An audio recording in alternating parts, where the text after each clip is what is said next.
Like a lot of people say, I heard a dude, and I'm not gonna mention his name because I don't want to seem like I'm calling him out about something, but he kind of knows some law and he believes that he know a lot of DC law. So he said, man, if you do anything in DC, if you spit on the ground, you breaking the federal law. Right. Ultimately, you can say that because DC laws, which is called DC Code in comparison to US Code, were paralleled from federal court. Federal court, as you know, going to deal with a lot of white-collar crimes against the United States, fraud, kidnapping, things like that, drug conspiracies.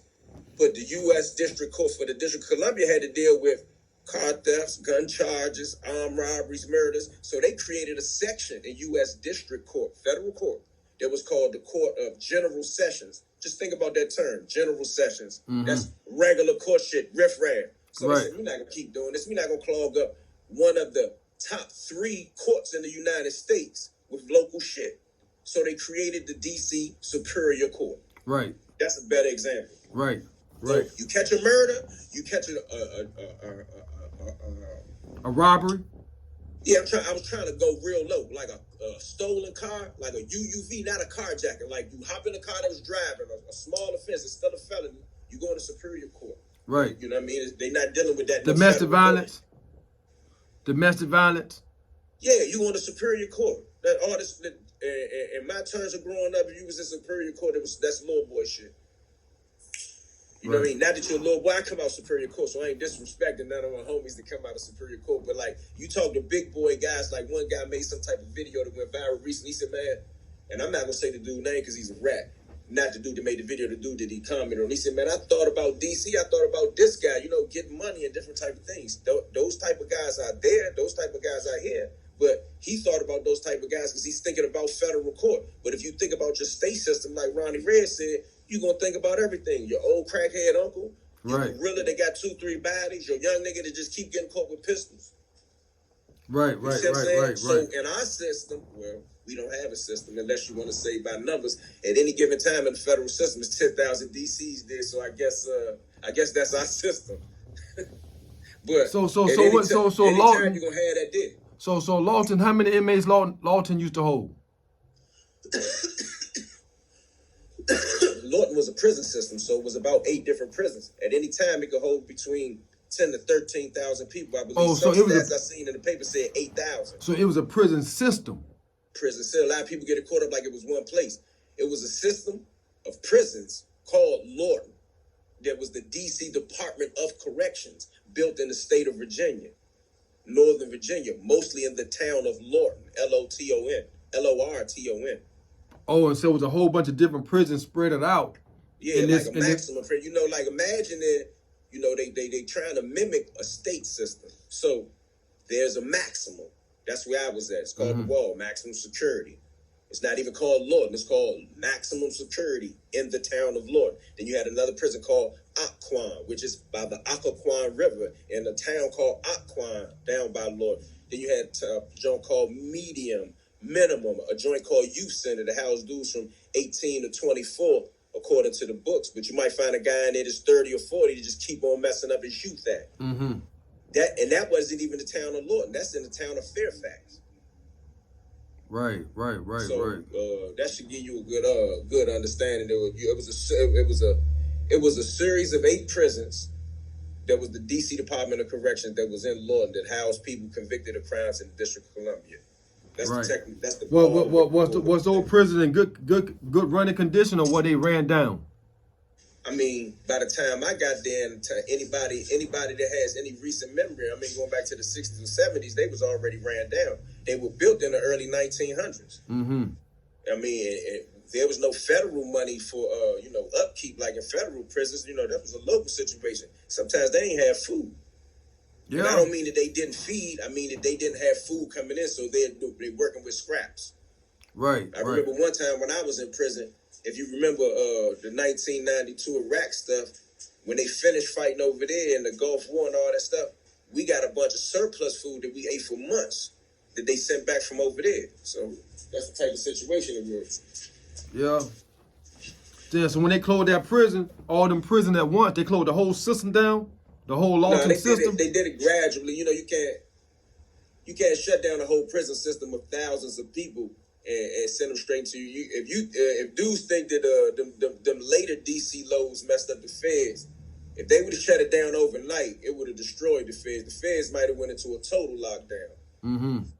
You know what I mean? You couldn't do it like that. So what they did was, on them last loads, you know, they incrementally fed us into the system. Like people like me, I spent 4 years in private prisons waiting to get to the feds. You see what I'm saying? They couldn't just send us straight there. We were all over the country. New Mexico, Arizona, Tennessee, like you name it, we was there. If there was a prison there that needed people in their beds. So you was there when they first started this right here. See, this is a tricky thing. A lot of dudes that may not keep up with some of the history of this don't understand this. This is not a one-time thing. This migration of DC prisoners into the federal system has been occurring since as far back as I can recall. But I will say that I know for a fact the 50s and the 60s. Okay, and now the term DC blacks could come in now, because everybody that came from DC wasn't even called DC blacks. That's a federal thing. They started doing that when they needed to identify groups, and according to my research, that goes back to the 70s. However, there were already people from DC in the federal system before this term DC blacks was created by the feds, but it's in conjunction and correlates to the Aryan Brotherhood being formed in the California prison system in the 60s. So by the early 70s, when Barry Mills first got there, and according to everybody's research, the Grapevine in jail, the feds, and the AB themselves say that Barry Mills sought permission to create a federal faction in the feds in 76, if I'm not mistaken, in Atlanta, Georgia. Some of my first homies hit the feds at that time. And in the process of those people organizing, some of our homies organized as well, because that's a dangerous group. And that's really where that term DC blacks came from. But I say all that to say that was a generation or two before mine of DC guys being sent to the federal system. Those dudes that they know from being DC blacks, dudes like Cadillac, Coleman Bay, Vernon Cooper, William Deloach. These dudes' cases didn't come out of a U.S. federal court. They came out of D.C. Superior Court. If they caught the case after 72, Cadillac had a case for armed robbery and attempted murder in D.C. federal court before Superior Courts was created. Mm-hmm. So these dudes were your regular roughneck hoopla criminals. They weren't your sophisticated organized crime guys. So when dudes come all the fair guys, those dudes was really quote unquote Lorton dudes. They had been to Lorton. But I'm saying all that to say that there was loads of us in the 70s. There were loads of us in the 80s. There was loads of us in the 90s. But the loads that everybody talk about is the loads that came with Lorton closed. That was the last loads. There were already thousands, 6,000 or 7,000 DC people in the federal system.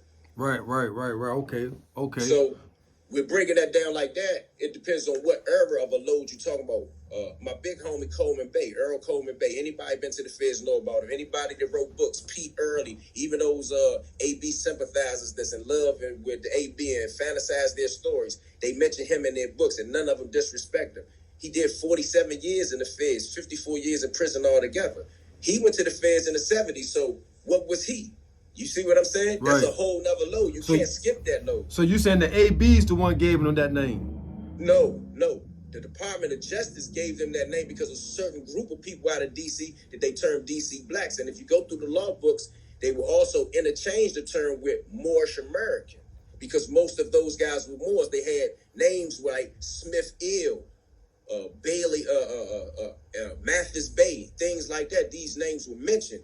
They didn't understand this particular group of people. You got like for everywhere, right? Every geographical location got guys that solve. Correct? You agree? Right. And every geographical location has a group that's militant. The militant group out of DC, which according to them, it was a lot of them, right? They said these guys are the DC blacks. That's what we're gonna call them. Right. That came from the feds. That name came from the feds. Even with me using that name and stealing that name is to take something back and change it. I'm not representing what the feds say when I'm saying DC blacks. I'm saying that's what y'all call our homies. Okay, well, that's us. Yeah. That's what y'all call it. Don't know. DC blacks ain't no gang. Dudes don't attribute to that. It was almost a joke for me to start using it. Right. You're right. The feds always give you the name. The feds give you the name. BOP. When I'm saying the feds, I don't even mean like the FBI. Let me be clear what I'm saying. I'm talking about the BOP. Right. The Federal Bureau of Prisons put that term on. it was only for those SIS purposes. It was to classify a problem group. Right. Right. You get it? I get it. It wasn't a gang. It wasn't to be glamorous or even derogatory. It was the way they said they classified. All right, you got the Crips, you got the GDs, you got the Serenos, you got the ABs. All right, what about these guys from over here? Them blacks from DC. DC, the blacks. Okay, the DC blacks. Not all blacks, right? Just the DC. You see what I'm saying? It wasn't. It's become specific, but it was general. Right. It was general to a specific area. Because everybody, you got white people out of DC that been convicted. You know what I mean? They not in no law books or went down in no prison history as nobody that did something to be considered a DC black. Now, that's no disrespect to 2 or 3 of my homies that are white. And the feds consider them DC blacks, and I'm not going to mention their name because that's some SIS shit. Right. They are white boys, 2 or 3 that I know, and there maybe is over time there has been more, but it's been 2 or 3, I ain't even call them white boys, 2 or 3 white dudes that been with us. You know what I mean? And one of them was a gorilla. Mm-hmm. You know what I mean? Been in joints, all that, you know how them joints where the white boys pull up on other white boys that's with black? Yeah. Skips him. He from DC. Yeah, skipped him? Skip him everywhere. But I'm saying, first and foremost, he a man. He was a professional boxer. People who know him know. I mean, like he get busy with his hands. Like I ain't even talking about nothing else. But I done been in places where, you know, there've been white guys that may have been from Silverstein, Maryland, and they knew somebody in DC, and they was actually cool when they was around them with some of the other white boys that put up on them like what's up with you? You know how that go. Yeah. You know, you can't do that, and you can't do that here. And sometimes that be a problem, but, you know, that's also disrespecting my homies, too. So if the white boy was cool and he was really with us, for lack of a better term, that ain't going to happen nowhere. Right. And when I'm saying that term, I don't mean like in no flunky way. I mean, he really one of the men. Right. You know what I mean? He come from the same struggle. He come from the same struggle we come from. Yeah, like I will mention Kent. We got a homie named Kent. He'd have been in penitentiaries, and he's white. You know what I'm saying? He'd have been in Terry Hut. You know what I mean? When Terry Hut was the hut. Right. You know what I mean? For anybody who know what that means. He was there. You know, he was with the homies. People like Opio, Mustafa Zulu, you know what I'm saying? These dudes has got names in these joints that's black. There's homies. If you were going to talk about DC blacks, you would say that's them. But even the feds now have moved away from that DC black shit, and they even try to get with the up-to-date terms, and they say DC car. Like even in court cases now, it'll say, I just watched some YouTube jump where he got the Freedom of Information Act on the real killings, and in the transcript it mentions such and such and such out of the DC car went to speak to the shot caller, which there's no shot caller. But you know, everywhere got some homies that's more influential than others. But for us, we have no bona fide shot caller. You know what I mean? But that's how they mentioned it there. But they use the term DC car. Right. They done changed the classifications. Yeah, you know what I mean? So like.